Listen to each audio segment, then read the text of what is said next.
Coucou à tous, bienvenue sur ma chaîne.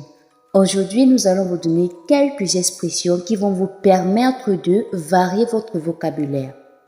Nous allons donc nous intéresser sur l'expression I am sorry. Quelles sont les autres façons de dire I am sorry? Après cette vidéo, vous allez le découvrir.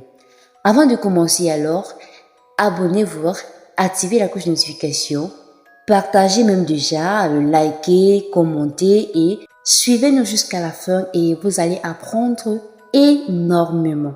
Nous avons l'habitude de dire que l'erreur est humaine.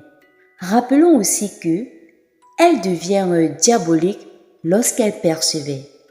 Alors, voici quelques façons qui vont vous aider à vous excuser lorsque vous commettez une erreur. La première expression que vous pouvez utiliser pour substituer I am sorry est I apologize. I apologize. Alors, I apologize est un synonyme que vous pouvez utiliser lorsque vous avez commis une grande erreur ou bien une petite erreur.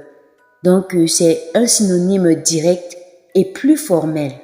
Si vous voulez vous excuser d'être venu en retard, par exemple, vous pouvez dire I apologize for being late. I apologize for being late. Deuxième expression, aussi importante que l'autre. Ici, on a I can't apologize enough. I can't apologize enough. Vous pouvez utiliser cette expression pour insister sur le fait que vous êtes désolé, pour montrer à quel point vous êtes désolé. Alors, comme exemple, I can't apologize enough for throwing out the cake. I can't apologize enough for throwing out the cake. Please accept my sincerest apologies. Please accept my sincerest apologies.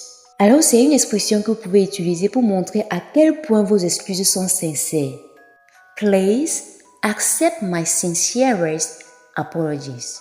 Si vous avez été invité quelque part et que malheureusement vous avez été empêché, vous pouvez dire à la personne que vous êtes désolé.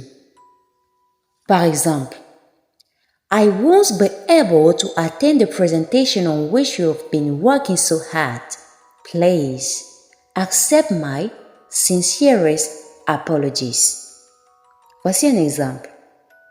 Donc, vous avez été invité et que vous avez eu un empêchement. Voilà, vous vous excusez. I won't be able to attend the presentation on which you've been working so hard. Please accept my sincerest apologies.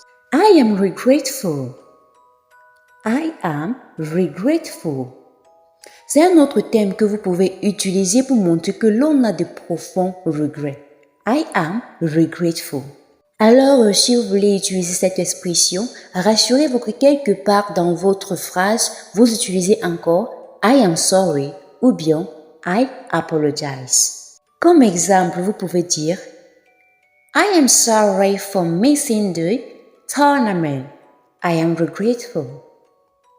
I am sorry for missing the tournament. I am regretful.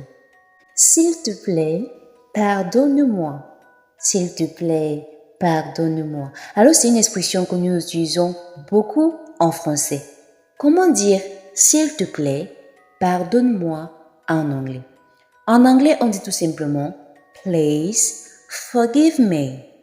Please forgive me. C'est également un synonyme de I am sorry, mais ça perdu beaucoup et peut être un peu sentimental. Dans les amoureux là, ceci est aussi pour vous.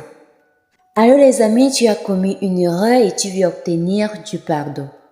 Utilisez l'expression forgive me.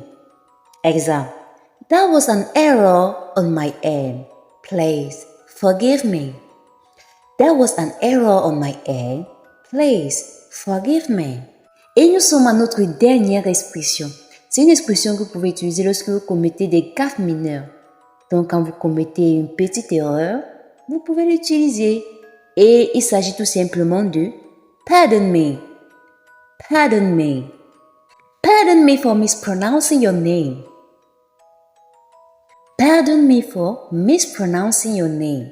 Alors les amis, c'était tout pour ce cours, c'était tout pour les autres expressions pour dire I am sorry. Nous espérons qu'après cette vidéo, vous ne serez plus là à dire I am sorry à tort et à travers. Si vous avez donc aimé la vidéo, n'oubliez pas de liker, de commenter, de partager et surtout de vous abonner. On se dit donc à très bientôt. D'ici là, prenez soin de vous.